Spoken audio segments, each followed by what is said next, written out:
ஒரு நாள் காலை மஞ்சள் வெளிச்சத்தில் கிராமம் எழுந்தது. கதிரவன் மெதுவாக வானில் மிதந்து வந்தான்.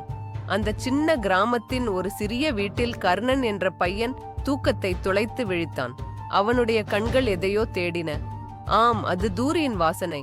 தூரி, கர்ணனின் நாய்.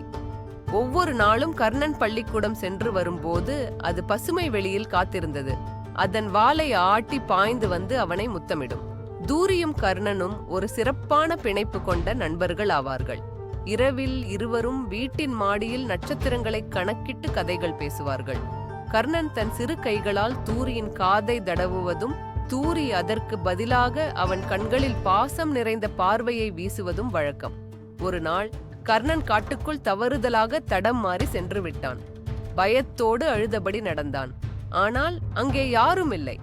அப்போது தூரி அவனது வாசனையை பின்தொடர்ந்து காட்டுக்குள் பாய்ந்தது.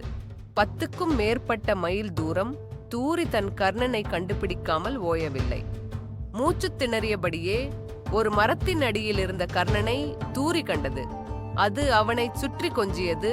பாதுகாப்பாக இருந்ததை உணர்ந்த கர்ணன் தூரியின் கழுத்தை இறுக்கப் பற்றி கட்டிப்பிடித்தான்.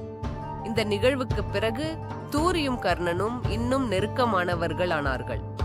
நாய்கள் மனிதனின் நம்பிக்கைக்குரிய நண்பர்கள் என்பதற்கு ஒரு உண்மையான எடுத்துக்காட்டுதான் தூரியும் கர்ணனும்.